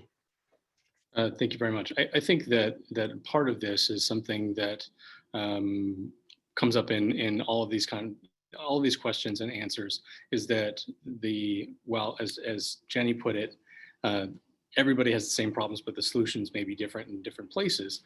One way to look at this is, instead of having a single remuneration rate for the same job in every location, we look at this as a service that is needed everywhere, but that the cost of living is different in different places. If somebody is providing this service in Fairfax, it's going to cost a lot more for a person to live near the place where they're providing that service than it is somebody living in Dillwyn.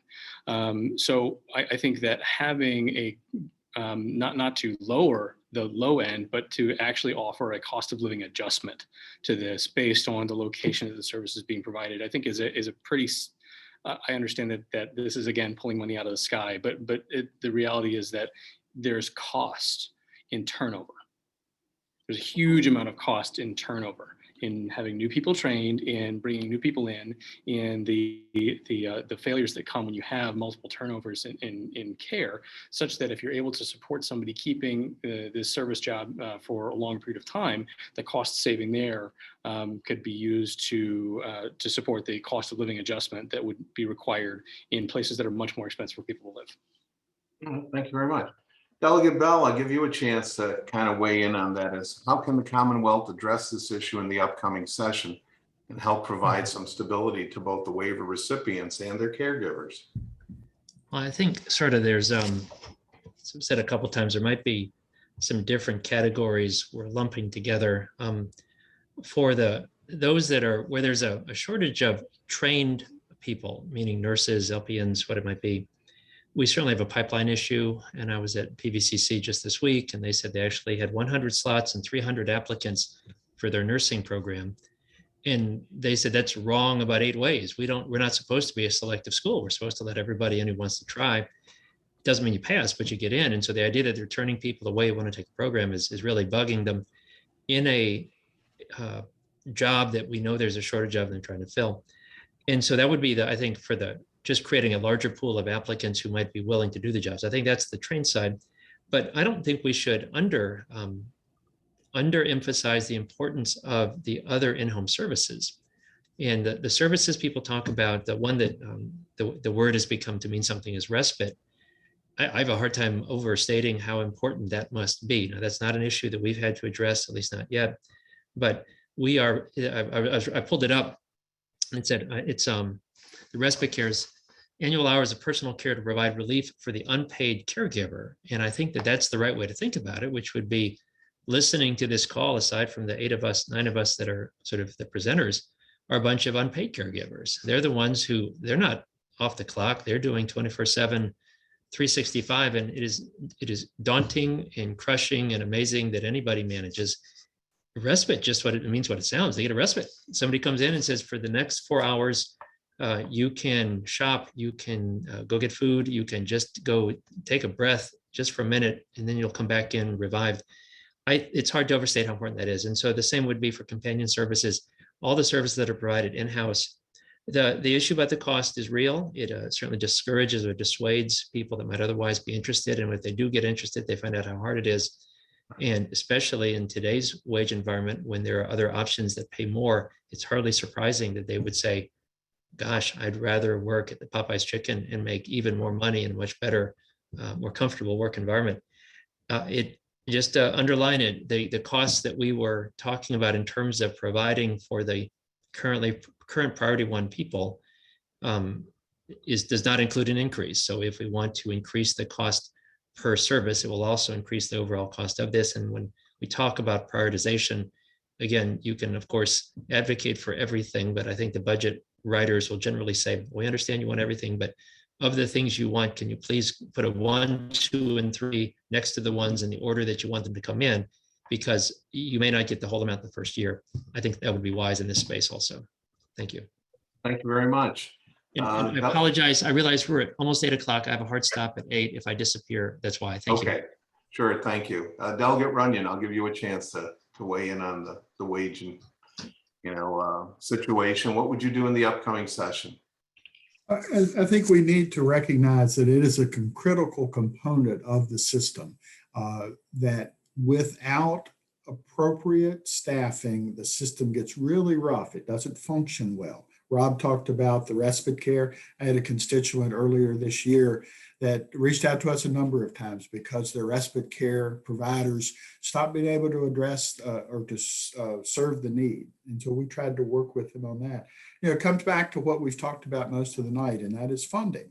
Now, I do understand there's a current work group. There's a study being done. I wrote it down. Burns and Associate, I think, is producing a study that's going to be issued sometime this fall to talk about what the appropriate level of various rates should be. And I think they are, I think we already recognize that there's a regional differential for costs and then subsequent rates paid. And so they'll address that and we'll look at that. And Rob talked about that there's different levels of care being provided. So now's the time to look at that and we've got to pay folks what it's going to take to keep them employed. And so my commitment would be to have that as a priority item for me in the budget. And then we work with the rest of the General Assembly and move forward on that to address this need. All right. Thank you very much, Chris. I just wanted to say something to Delegate Bell because I know he's going to sign off. When we're talking about respite, one of the issues, and it's not addressed in here anyway, is the REACH program, which was set up to provide in lieu of hospitalization at somewhere like Western State, folks with developmental disabilities, behavioral issues would have a place to go to. That's one of those programs, if we're looking at a mental health side of DD, of developmental disabilities, is that REACH program we have found is extremely underutilized. It's also overworked. They cover a territory in our area from Winchester down to Lynchburg. It's just unmanageable. And those are the programs when somebody goes into crisis, parents need help right then and there. They don't need help 2 or 3 hours later or next day or something else. They need it right away. So again, I will, Delegate Bell talked about the Deeds Commission and mental health and all. I'd also recommend that, you folks take a look at the REACH program as well. To get back to the wage information, Sarah, if you're on. I'll give you a chance to, if you were in the General Assembly, what would you do to help provide some stability in wages and for waiver recipients and their caregivers? Thank you so much. And I apologize for having been in and out. I have to say that this part of our discussion is really one that's most personal to me. I mean, I identify myself as a caregiver. There are many, many of us who do. Certainly as one who is stuck squarely in the sandwich generation, caring for children and elderly parents over the course of 10 and 15 and 20 years.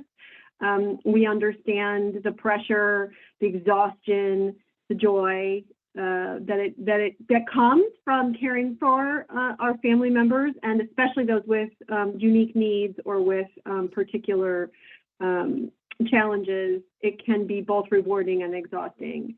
I say all that because I think that this is one area where we have seen in stark relief the problem of frontline and healthcare workers being burnout and exhausted and worn out and through this pandemic.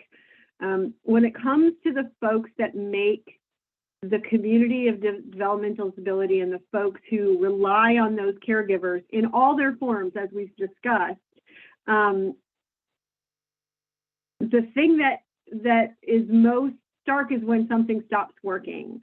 And the thing that will make a system like this stop working quickest is when people leave the profession.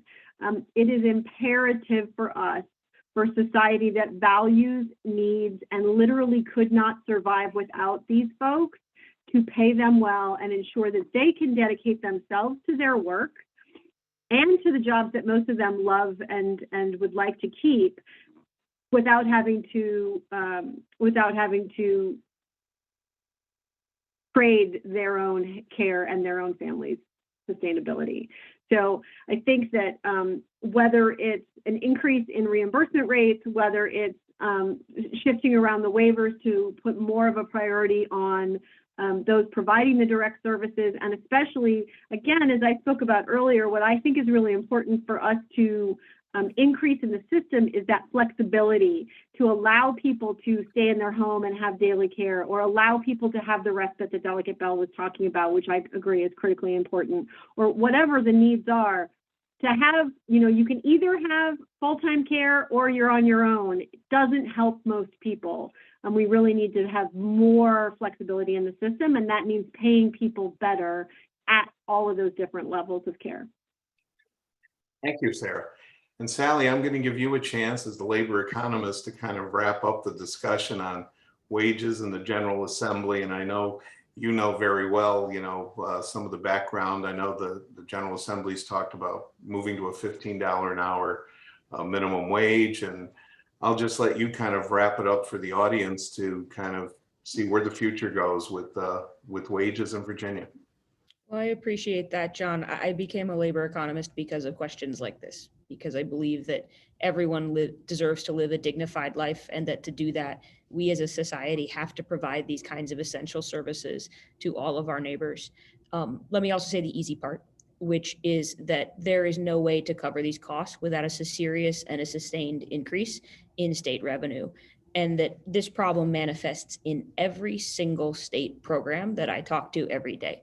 Whether we are talking about nurses in our state hospitals or teachers in our public schools, our foster care workers, all of them are underpaid across the board because Virginia has been belt tightening and starving the beast for a couple decades now. And so we are overdue for a Virginia-wide look at compensation for these critical care providers in all of their forms.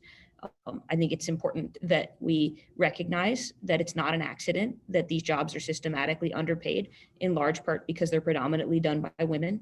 That is one of the biggest reasons why we have often seen lower wages in these industries. And so I think across the board, we need to be putting more support behind all of these critical care providers. And that ultimately means that we need to raise revenue. What I feel sad that we lost Delegate Bell and Delegate Runyon, because if I think we can end on a bit of regional unity, it's that I think this is a great example of an issue where we as a community, each of us has a little slice of this high cost spot we call the Charlottesville-Albemarle region needs to come together and advocate in Richmond for our community's particular needs, because it is the case that we do have some cost of living variation in reimbursement rates and in compensation more generally, but it typically falls on a pure Nova-Rova split, that there is a bump for localities in the Nova area, but not for the higher cost communities that are outside of that little ring. And so if you're in a high cost community like Charlottesville, if you're in a place like Harrisonburg, where the cost of housing is climbing every day, then they're not seeing the kind of variation that they need. And so I think we as a regional delegation have a responsibility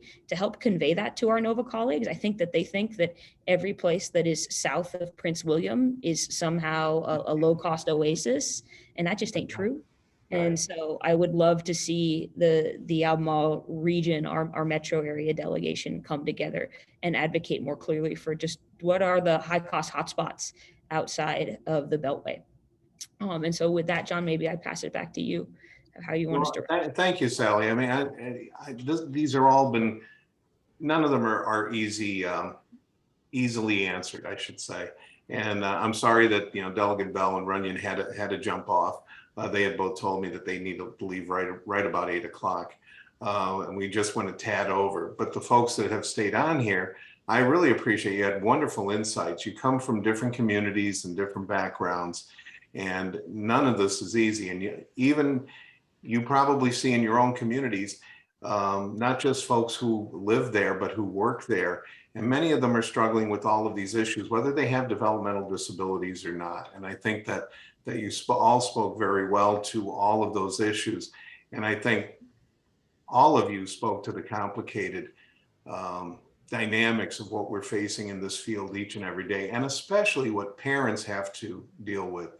I cannot tell you how many times we have to talk with parents about housing and about waivers and about employment and about transportation, and none of them are easily answered, especially once you get outside of here in Charlottesville, outside the urban ring. How does someone get from Livingston into Charlottesville? I mean, there's limited opportunities.